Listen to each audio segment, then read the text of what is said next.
This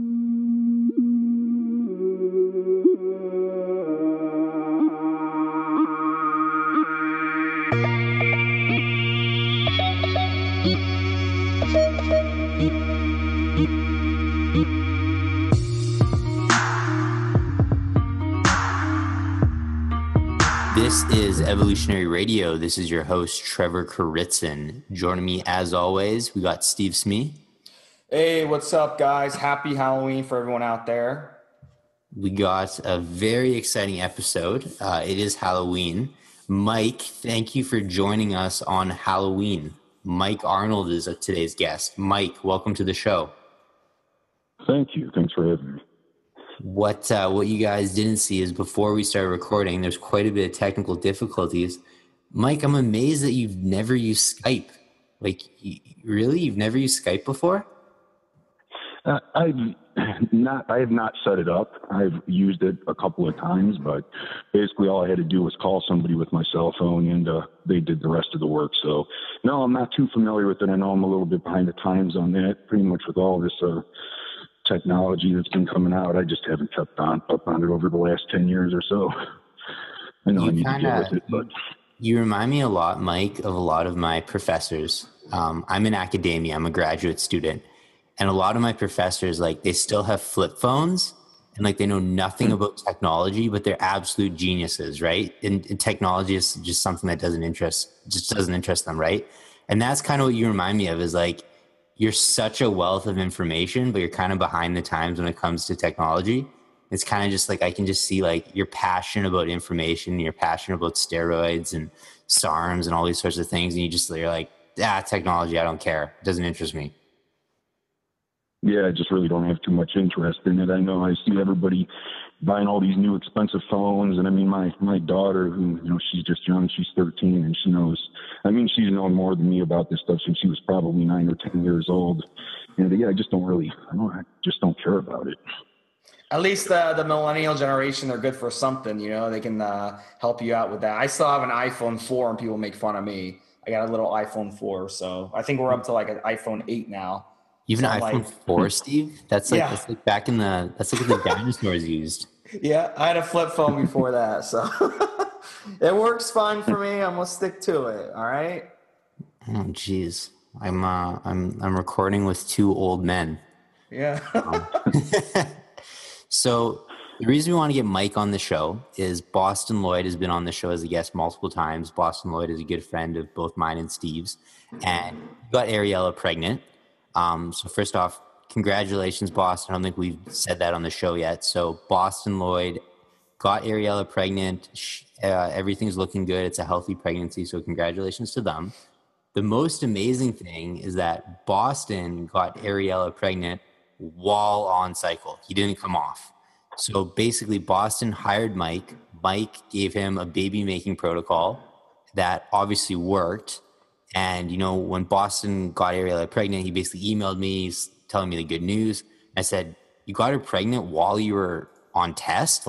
How the heck did you do that? And he's like, well, Mike Arnold gave me this baby making protocol. So I was like, give me Mike's email. Let's get him on the show. This is going to be a great episode because so many people on cycle are trying to get their wives pregnant with no luck. So Mike, the floor is yours.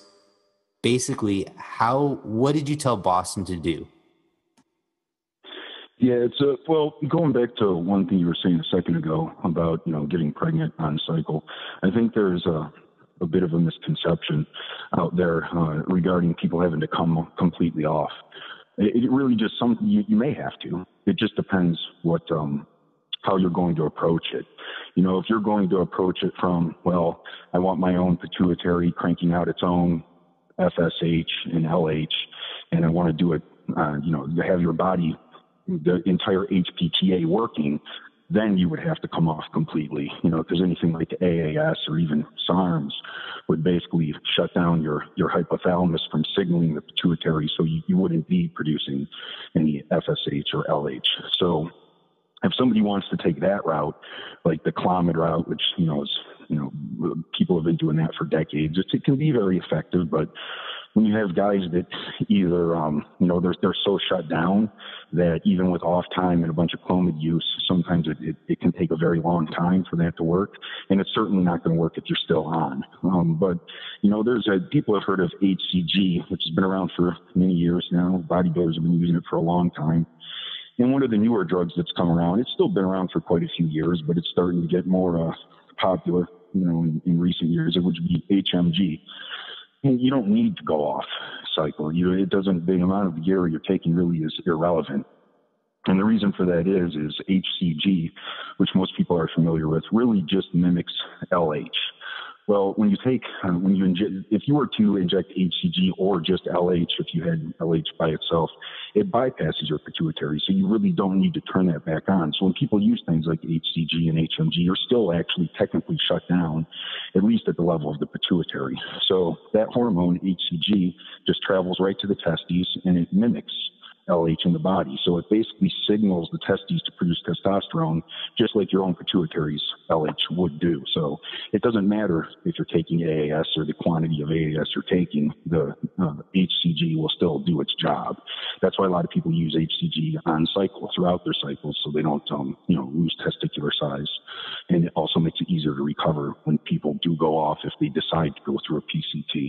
But the second piece of the puzzle here would be, and what's really more important for fertility would be HMG. I mean, HCG is great if somebody just wants to maintain or regain testosterone production, but it's not, LH, the hormone it mimics, isn't really the hormone that's used to stimulate sperm production. That would be FSH, or follicle stimulating hormone. Now, the cool thing about HMG is it's actually a combination of two different hormones. It's actually real luteinizing hormone, or LH, and FSH in the same suspension. So you're getting an equal quantity of each. So when you inject something like HMG, actual LH goes right to the testes, and so does SFH, goes right there too as well. So you're signaling your body to produce both testosterone and sperm at the same time. So once again, you don't have to worry about any drugs you may or may not be using. And it's an easier way also for most people to get pregnant, because you really only have to worry about testicular recovery. You don't have to worry about pituitary recovery, and that's where a lot of guys have problems. Even if their testes could work, if your pituitary isn't producing enough LH and FSH, it's not going to really matter if your testicles have the ability to function or not. You're not going to be able to, produce any, just because the hormone signal isn't there or it's not strong enough. So I just want to. I was going to say, Mike. So I just want to be clear for the people listening. Boston Lloyd was on tons of gear for a long period of time, correct? Right. So he never cared about recovering his HPTA, and he probably never will be able to, correct? It would be difficult. I would actually say that most people, there's some people more resilient than others, but I would say most guys, once they go the steroid route, very few of them probably ever regain full functioning.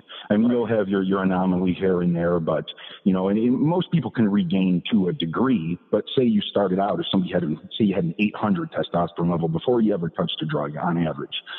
You were on steroids for a couple of years, even a year, even 6 months.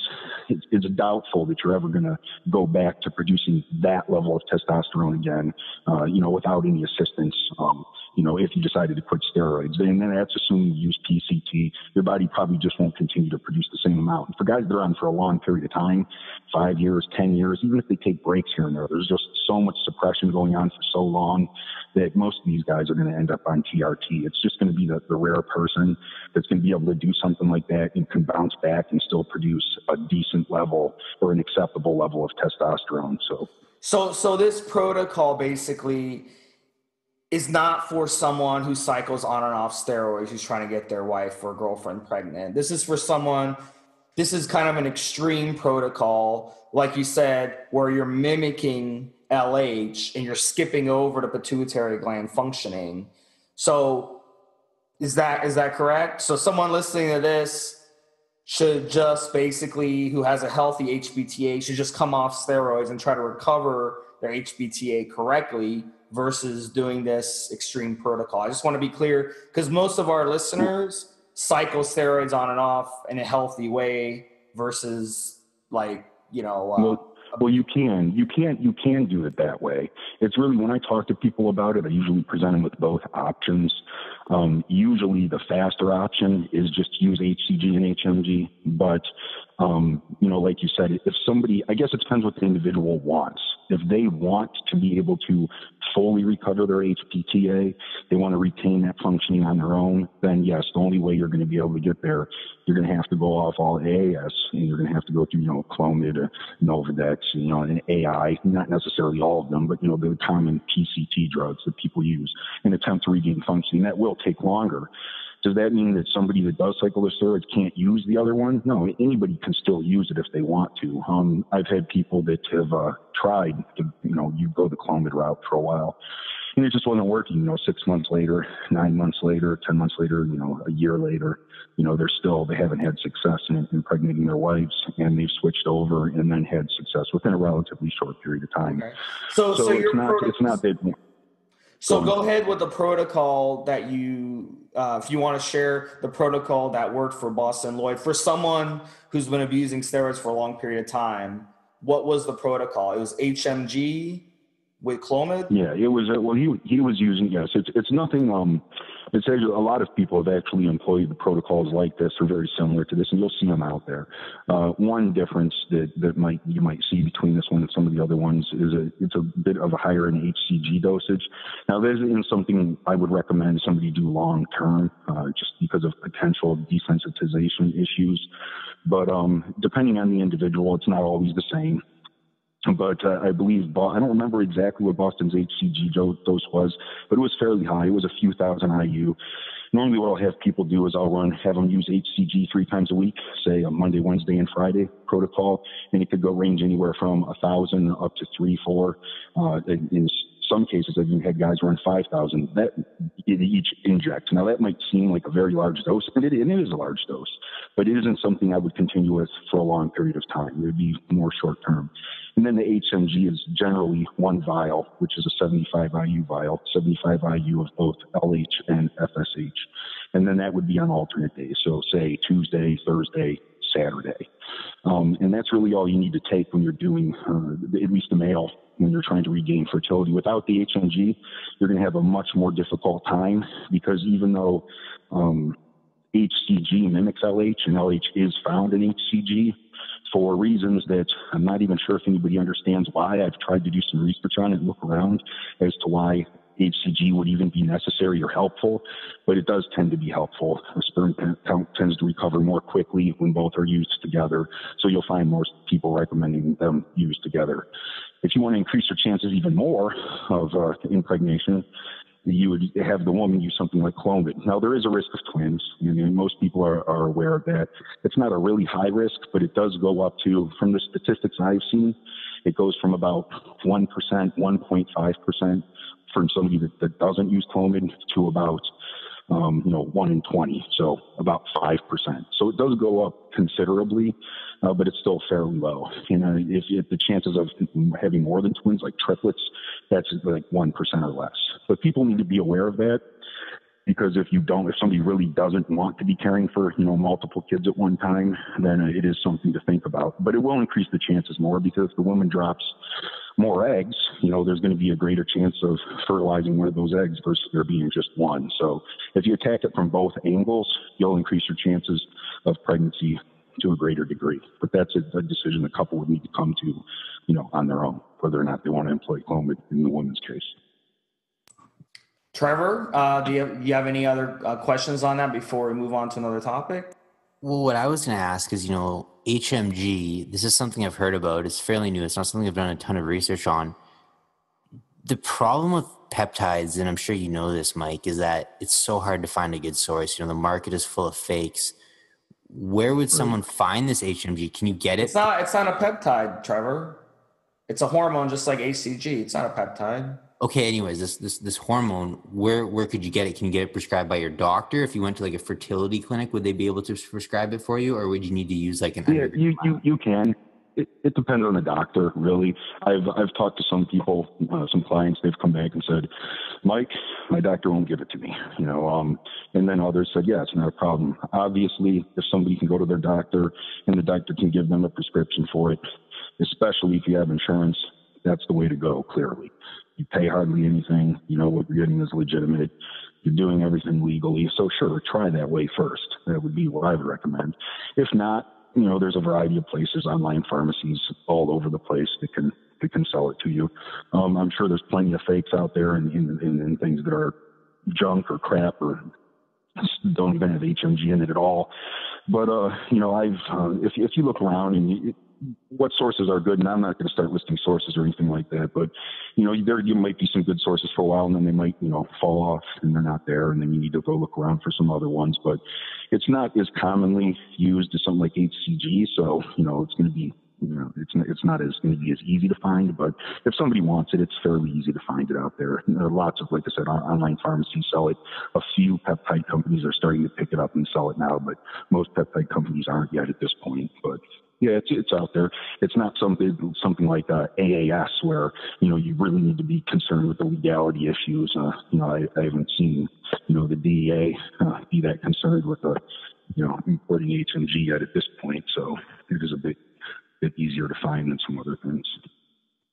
So another question I have for you is, I'm on doctor-prescribed testosterone replacement therapy. Those who have listened to the show for a while know basically I started steroids when I was 18. I permanently shut down my HPTA. Now I'm on doctor-prescribed TRT. I'm fairly young to be on TRT, but before getting on TRT, basically the deal the endocrinologist made with me is I want you to go to sperm bank, donate a sample, have it frozen, because then, later on in life, if you want to have kids, you always have that option because, getting on TRT at a very young age increases your chance for infertility. Based on your research, Mark, how confident are you that you could get, pretty much anyone could pretty much get their wife pregnant using this protocol? Or did Boston just kind of luck out? Like what I'm asking is, like, Boston's situation, was that kind of, the norm, or did Boston just get really lucky? Well, I don't think is necessarily the norm, because Ariella got pregnant really quick. I think he said, 2 weeks. Now, it does take sperm, 2.5, 3 months to fully mature. So what was likely happening in Boston's case is he was already on his way towards, having some sperm that were becoming fully mature. And when he started the program, it likely just enhanced the process, and then she got pregnant. So I've seen a number of people that have gotten, impregnated their wives within 2 months. Most of these individuals had already been trying some various other protocols for fertility before I even spoke with them. So they were likely, they were starting to get on the right track already. So then once they started this protocol, it was enough to, boost them forward enough to get their wives pregnant. But as far as anybody, I would never make the claim and say, oh, this is going to work for everybody, or it's going to work within this amount of time, because you never really know what issues somebody might have. And as I mentioned earlier, although we were referring to testosterone production, you never really know how resilient somebody is. There are a lot of people out there that do struggle with fertility, and there are also a lot of people that don't. And I think that's a part of the reason for the misconception, because we see, we've all heard stories of people that don't take any fertility drugs. They're loaded up on gear, and their wife's pregnant, and they end up having kids. Some of these guys have 2, 3, 4, 5 kids, and they've never been off gear. And then you have the other guy, doesn't take that much, didn't even take it for that long, and he gets off and he's trying like crazy, doing everything he knows he can do to try to regain fertility, and it's been a year, and his spouse still isn't pregnant. So, but I would tell you this, the people that try to just go the Clomid route to try to have their HPT get fully back in line and functioning how it was before, or good enough to restore sperm count to a healthy level, I would say the percentage is probably lower doing that, or it's going to take longer because then you have to regain functioning of the entire HPTA, and it does take longer. But the people that are going to use HCG and HMG, so far from what I've seen, I don't know anybody yet that has not been able to get their wife pregnant. Many of these people have been using steroids for many years, and yet were successful. I have spoken with some individuals that took some time, but nobody yet that I know of that said, hey, it's been like 4 years and my wife's still not pregnant. I haven't encountered that yet. So I do think it is pretty successful. I think a sperm test would at least give you a realistic idea, right, Mike? Like if people are sitting, I'm sorry? No, go ahead. Continue. No, I was going to say, if you're sitting right now listening to this and you're like, wow, I wonder, what my sperm count, how healthy, my sperm count is.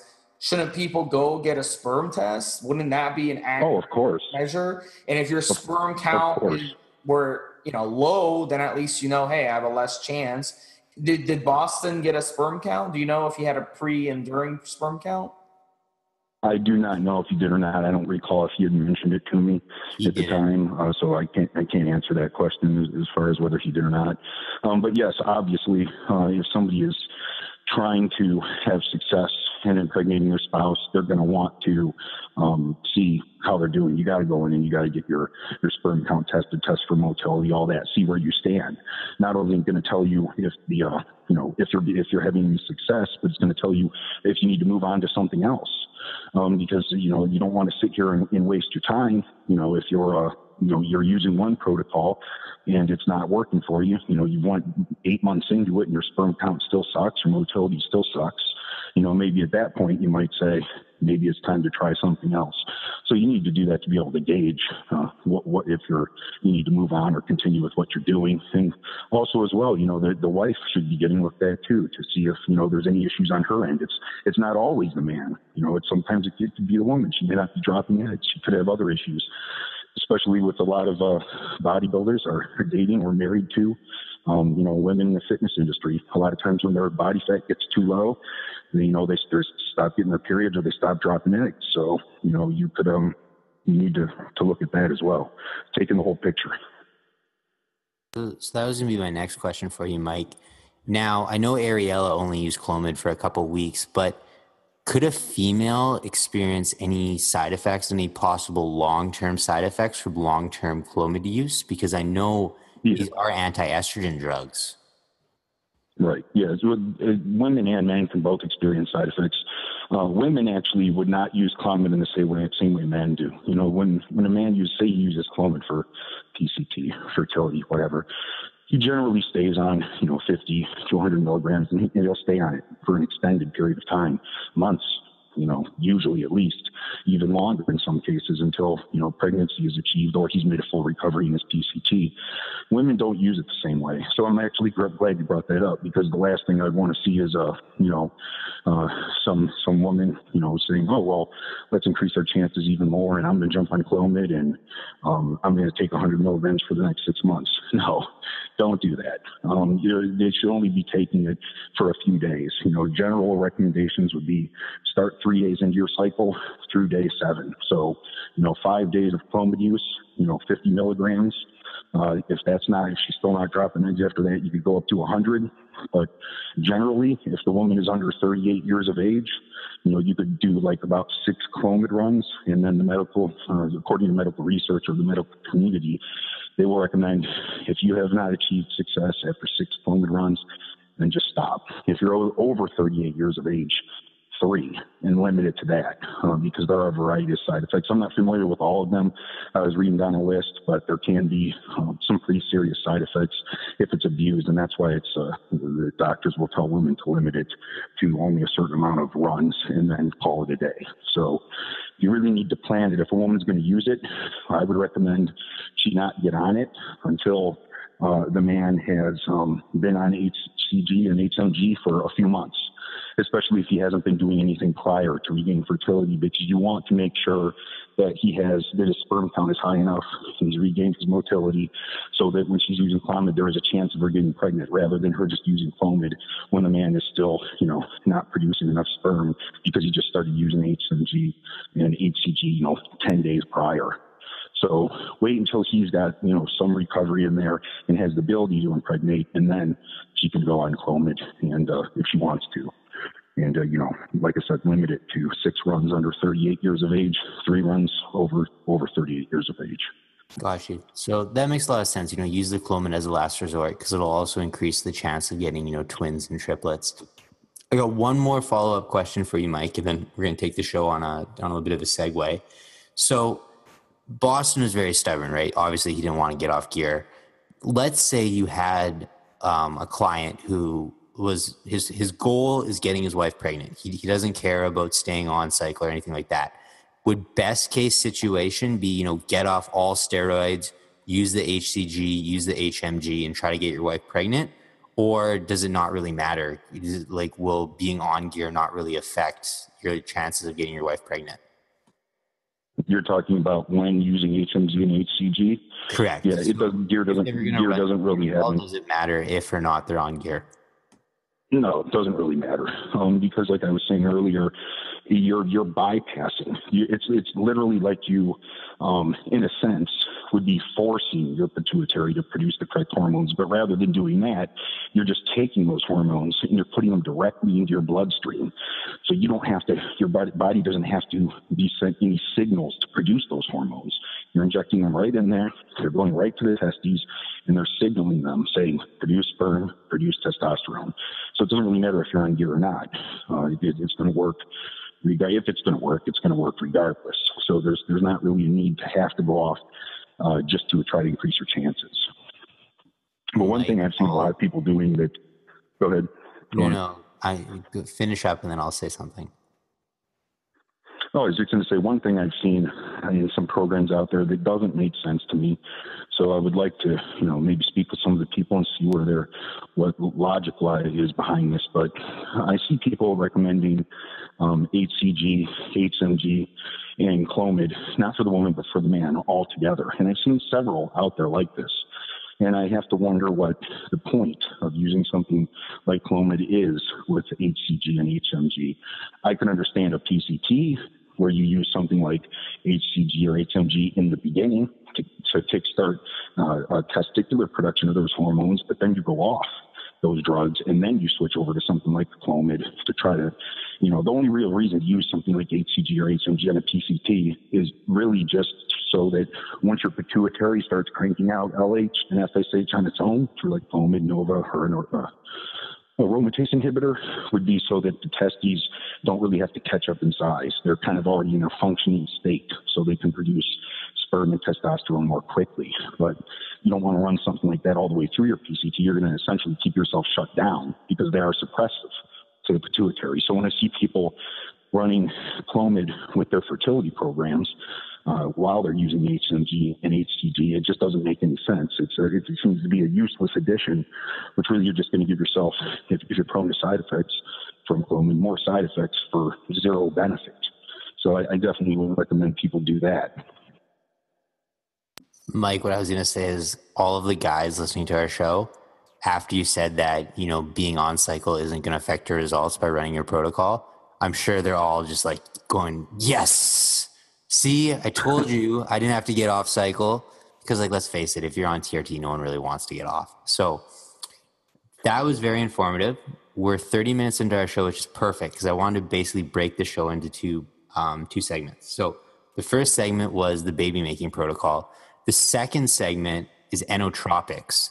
So these are fairly new to market. Basically, enotropics are something that enhance cognitive function, enhance focus, but aren't stimulants. So the beauty of something like that is that you could take them, late at night. They're not going to raise cortisol levels. They're not going to affect sleep, things like that. So, Mike, before we get into all the different types of enotropics, can you kind of just explain to us what exactly they are, how they work, and then a big question I have for you is, what's the legality of them? Is this something that, you kind of have to, is this like that gray area of supplementation like SARMs and peptides, or are these perfectly legal? Because I'm in Canada, so I'm wondering, could I even buy enotropics that are being sold in the US and import them across the border? Or is it something like steroids and they're completely illegal and you have to use an underground lab? Yeah, good questions. Well, the first question regarding, how they work, what they are and how they work, that is a very in-depth question because, well, first of all, the entire class of drugs, if you just combine them all together, it's kind of almost become a blurred general term now to describe a lot of different compounds that wouldn't necessarily fall into that class as it was originally defined. But today, you're finding a lot of compounds that are being lumped in together with that. And it's really, I can't say that's right or wrong because it really was, the term was, it wasn't very specific. It was somewhat vague. So it's kind of hard to define exactly what is and isn't a nootropic necessarily. So they work through, each of them is its own, a lot of them are drugs, and that is how we'll get into the legality aspect of it in a minute. But they all work through different mechanisms. Some of them are very similar, but a lot of them are different, and each particular one can work through multiple mechanisms of action. For instance, like the racetam class of nootropics.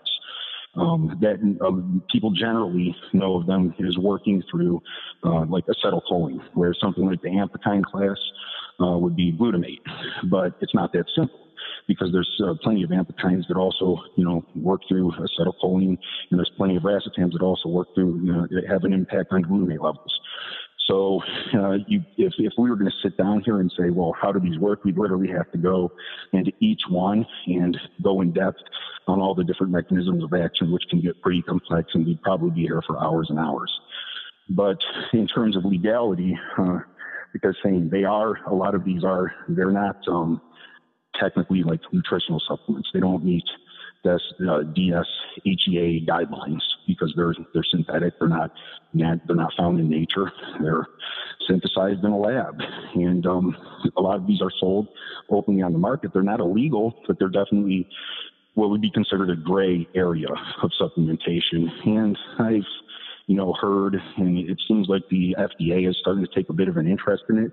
Not as much as they are in things like, DMAA or DMHA right now seems to be the stuff they're really after. But, I wouldn't be surprised if in the near future they go after the nootropics and try to regulate those in some way.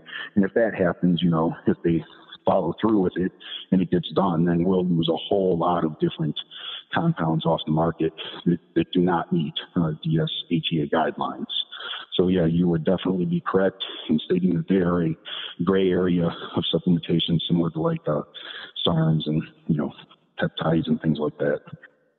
So the big question I have for you, Mike, is are these compounds addictive? Like basically, if I were to take an inotropic, one of the ones you listed, I love it, I start using it for a couple months, will I not be able to focus without them after that? Is it something like Adderall where you develop a tolerance to it? Yeah, well, you can develop tolerance to some things. I'm not going to go so far and say that they're addictive, although there are some compounds that do fall into the nootropic class of drugs because they have characteristics that would define them as such, but they're limited in terms of, physical dependence. But some of them are more likely to build tolerance than others, like phenylparacetam, for instance. I'm sure you've heard of it. It's a great compound. I love it, but you can build tolerance to that fairly quickly, and you'll find that after just 2 weeks of use, it's not working anywhere near as well as it did in the beginning. So most people will limit that to 2-3 times a week at the most. And then there's other compounds which would be maybe considered more mild, like some of the choline sources, like even something as simple as choline would be considered a nootropic. And that's, you have some of your more potent ones like CDP choline or alpha GPC, but then you have other cheaper forms as well. Those are something you could take all the time. And for a lot of people, a lower maintenance dose probably would be a good idea because a lot of people don't really have adequate choline levels. So it depends what you're talking about. particular compound. There are some that you can take, and if you take them for too long and you go off, you might feel a little bit of a brain fog for a little while. And there's some of them that can cause problems. You know, if you take them for too high of a dose for too long, you can end up with really big issues. I know of a few people that ended up in the hospital because I didn't know them personally, but I had spoken with one of them briefly, and one of them I knew through a friend ended up in the hospital because he took way too much Suniferum for too long. And it's a great compound and works really well and supplies a lot of benefits, but not when you take 100 times the recommended dosage, for an extended period of time. So just like any other, just like the PEDs, where we need to assess risk and be responsible in our use, it's the same way with really that class of drugs. You just need to know what you're looking at, what you're taking, and then just use it appropriately. Some of them cause very little to no problems, like choline, for instance. And then you get into instances where they could cause bigger issues if you're stupid about how you're using them. So not trying to answer the question generally, but it's just that each compound comes with its different sets of risks and benefits in terms of dependence, tolerance, side effects, all that stuff. So Mike, simplify for our listeners. This is something I'm interested in, something I'm looking into more too. Because like I said, I'm in academia. So if I could take something, at night that would help me focus, it's not going to be addictive and it's not going to affect my sleep, that would be awesome. So what, in your opinion, are maybe like the 3 or 4 best inotropics that you feel are fairly safe and are effective? All right. Best. How about instead of referring to it as best, because I guess best would depend on what you're trying to achieve. So best would mean different things to different people. But if you're trying to use something to, now some of them can keep you up at night. For instance, some of the like medicinal pro drugs, for instance, they're lumped in with that class of drugs, but they can definitely keep you awake if you take them because they convert to modafinil in the body. But most of them are not going to really keep you awake per se. If you stack a bunch of them together, you could notice a negative impact on your sleep. So they're not completely benign in that sense, because a lot of them do stimulate you, not your nervous system, but they will stimulate your brain. So you might feel as if you can't shut your brain off.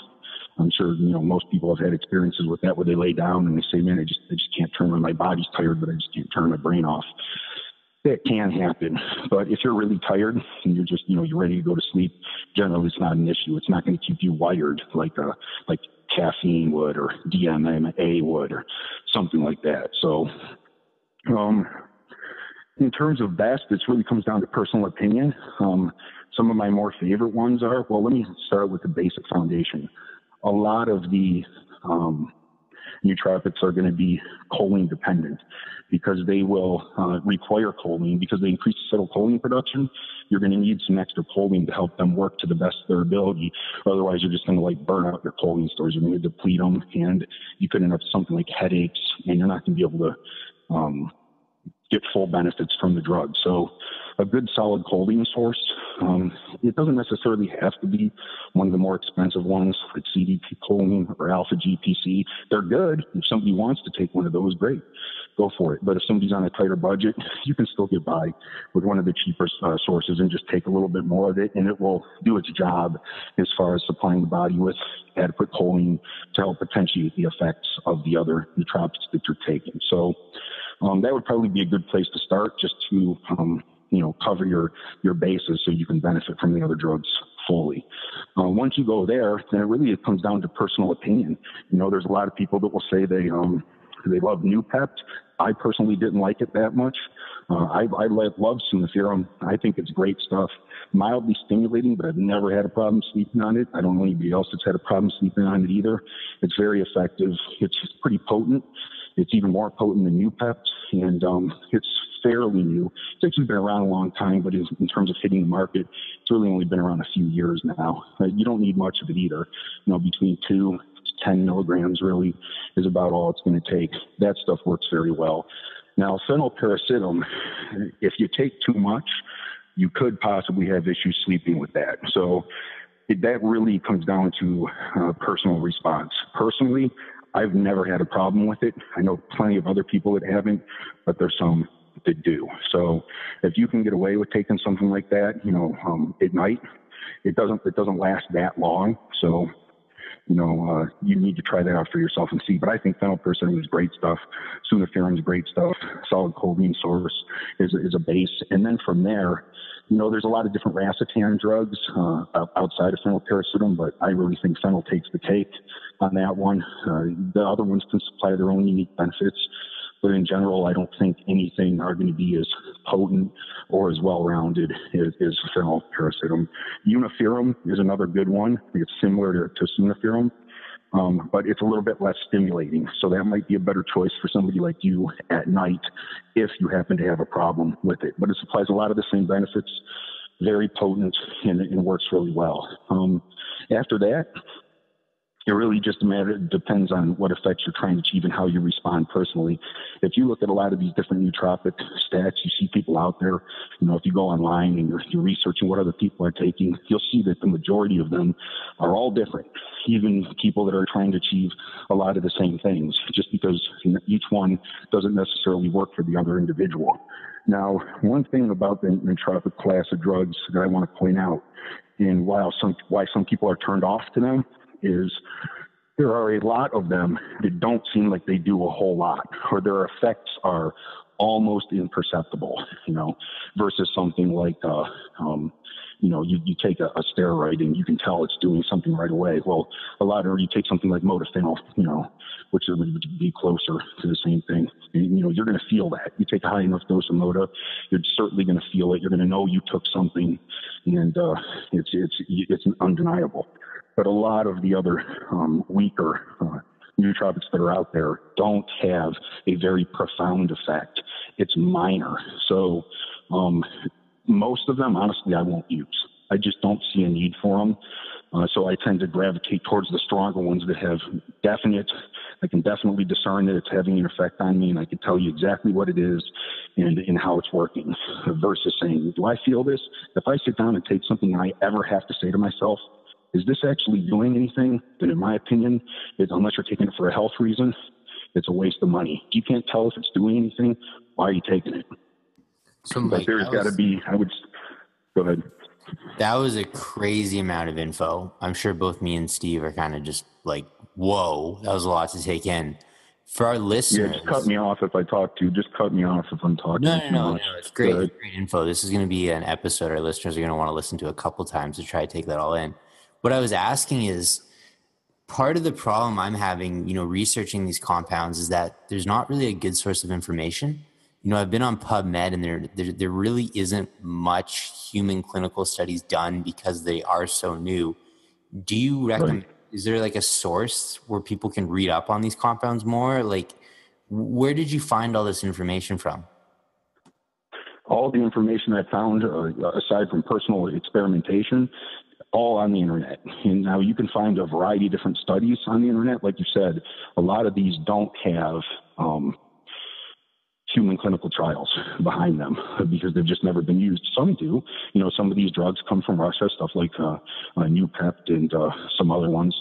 So if you can find a document that's been translated in English, which they do exist out there, you can find them, and there's some other ones that were produced in Europe. You can also find that literature.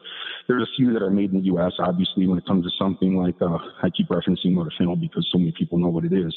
Plenty of research out there on that one that you can look up. But when it comes to most of them, the majority, no, you're not going to be able to go on PubMed and pull up any human trials. You might be able to pull up some information on them, regarding what they are and their proposed mechanism of action and some animal studies.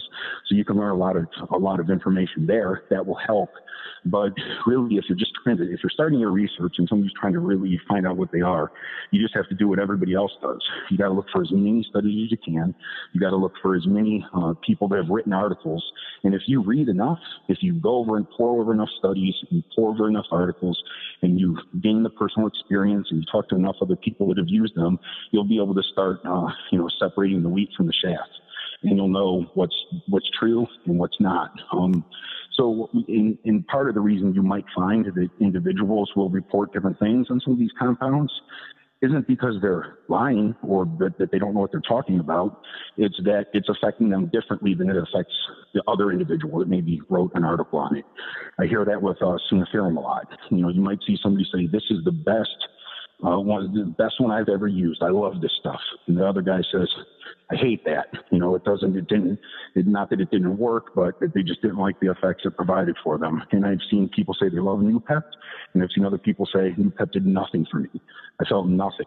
So, Mike, a lot of it comes down to personal experience. I got two questions for you quick. Have you written any articles on Inotropics, and where could we find those? Yeah, you know what? I've kind of gotten out of writing over the last year and a half. And just when I was starting to get into this class of drugs and do more research on it, is pretty much when I stopped putting out a lot of articles. And the reason for that is because of the supplement company. It's taken a lot of time out of my day. So even in terms of coaching, I've cut my clients way, way back. I've probably taken on 10% of what I was doing before. So I have not written any articles on them. I mean, I may have included some little bits of information here and there in the midst of, a greater article talking about other things, but nothing specifically on them since then. So it's probably been a year and a half probably since I wrote my last article, I think. So it's been a while now, guys. So the follow-up question then is, do you have a place you could steer our listeners to look for quality articles, or is it kind of just, Google and see what comes up? Yeah, to be honest with you, I haven't saved any, bookmarked any articles. I will just read through until I read enough and try to line them up with what the different studies are saying and see which ones are accurate. And then, like I said, through personal experience, but I couldn't really say off the top of my head, here's this article, here's the name, go look it up.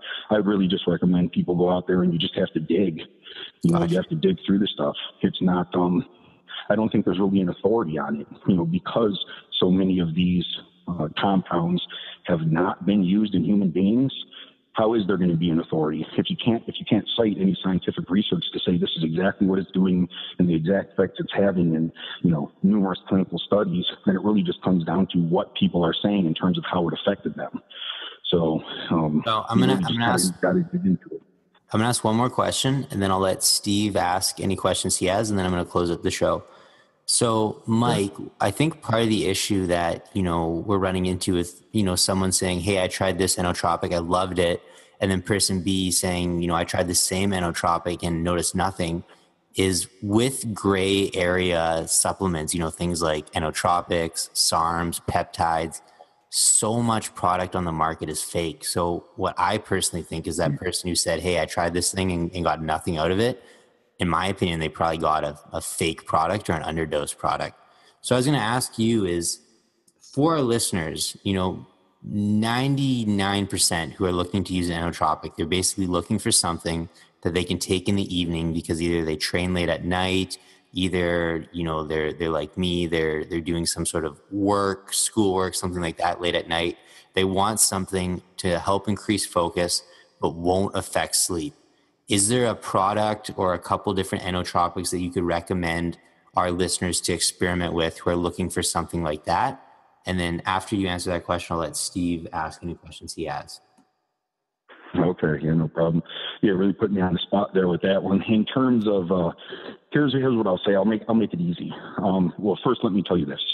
In terms of individual products that maybe some supplement companies make, there a lot more companies now are starting to include them in their products.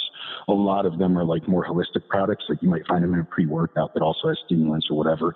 There are still some other companies that are coming out with purely nootropic-based products, but it is more difficult to find, blends, nootropic blends that don't have some type of stimulant in them.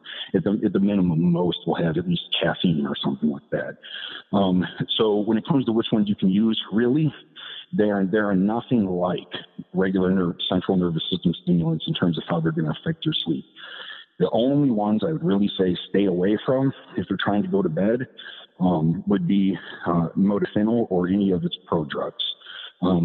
or any derivative of it, because those will keep you awake. That's their purpose. They're wakefulness drugs. So you don't want to take those, because you may find yourself laying in bed for many hours unable to fall asleep. But in terms of any of the other ones, a lot of people can take just about any of them and still have an okay time sleeping. Like I said, some of it comes down to personal response, but it's not going to be anything like, even if you take ones that maybe some people have issues with, it's not going to be anything like, drinking a double espresso or taking, 25 milligrams of DMAA. It's nothing like that. So I would say most people probably are not going to have an issue unless they either start taking really high doses or stacking a bunch of them together in high dosages. So that's about the best I can tell you, because I'm not really aware of any other supplement companies out there that produce just a straight nootropic product that doesn't have some type of stimulant. To be honest, I haven't really looked. And any of the products that I make, they're not necessarily nighttime formulas.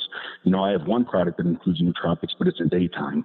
I have another product that is a nighttime product, but it doesn't, the compound it contains, tyneptine, is, some people define it as a nootropic and others don't. And the reason that is because, like I said earlier, it does have some nootropic properties. So technically you could say this drug has nootropic effects, but at the same time, it has a whole bunch of other effects that aren't normally associated with nootropics. But that is a completely different type of product. It's not like something somebody would normally use to study with or anything like that. So I wish I could answer your question better for you, buddy, but like I said, tell me a little bit more about that. Tell me a little bit more about that nighttime product you developed. What exactly is that for? Is that to help you sleep, or? Well, I don't recommend it as a sleep aid.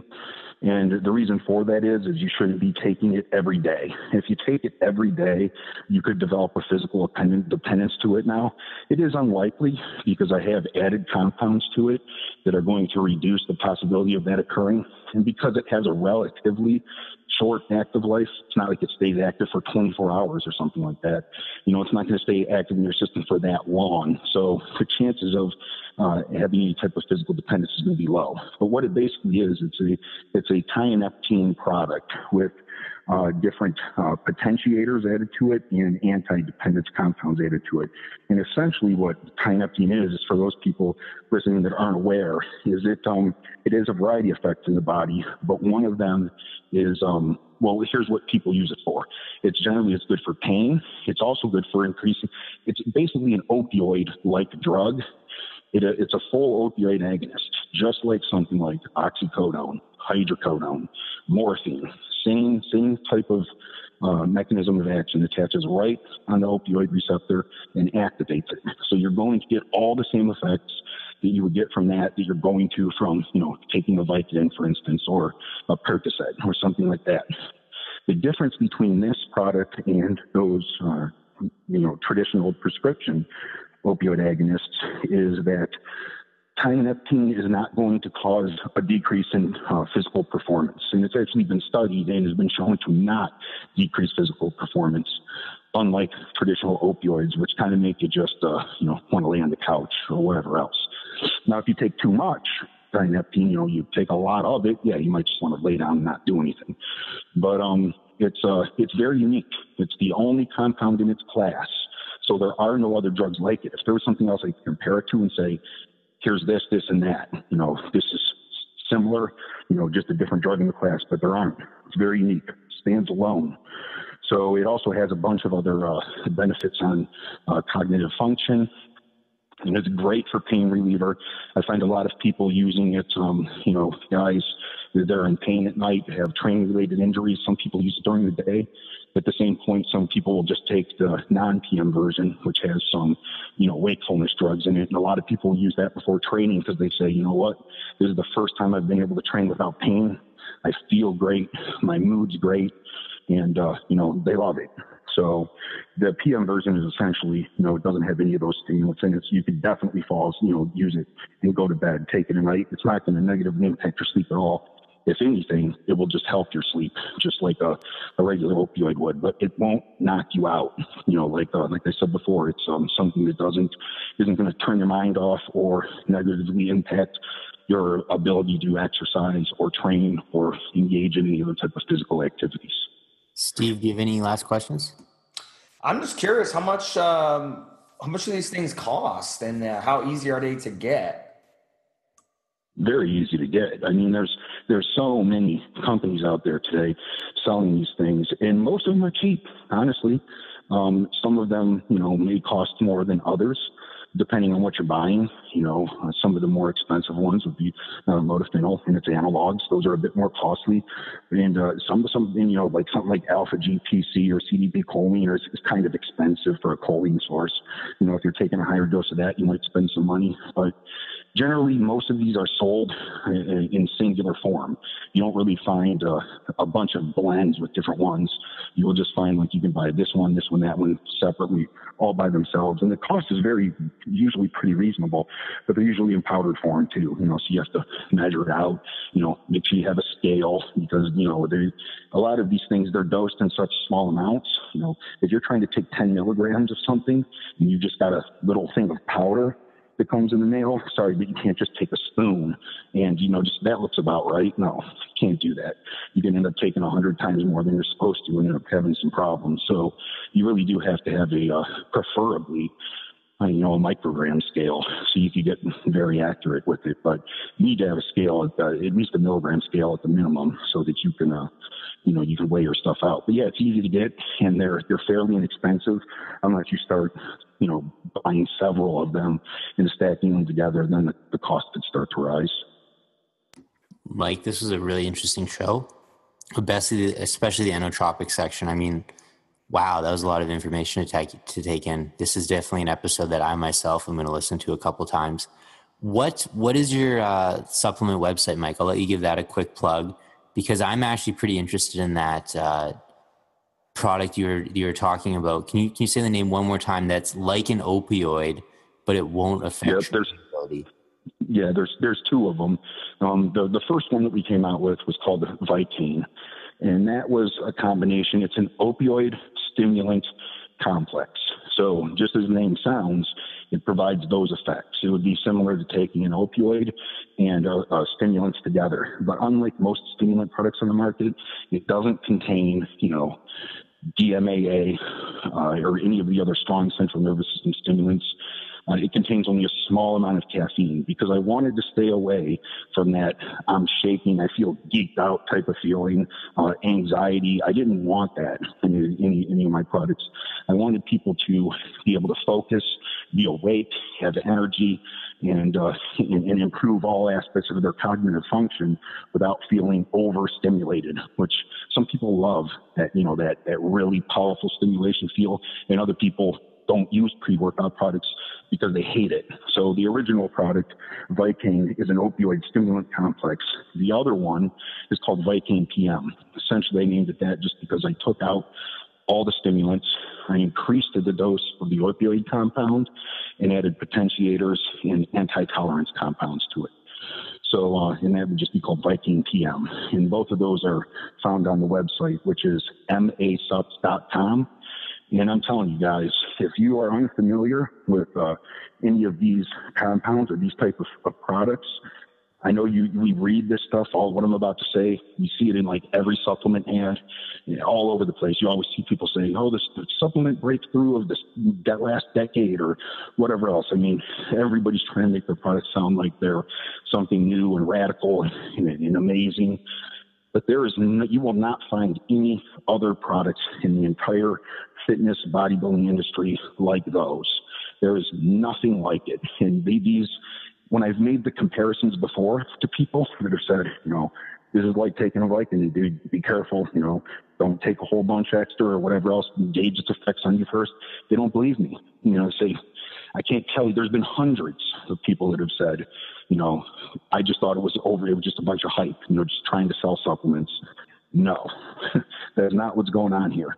When I write my descriptions, if somebody reads them, what you read in the description is accurate. So they're very, very strong products, and they do exactly what they say they're going to do. So, yeah, pretty interesting stuff. I'm pretty proud of those products, actually.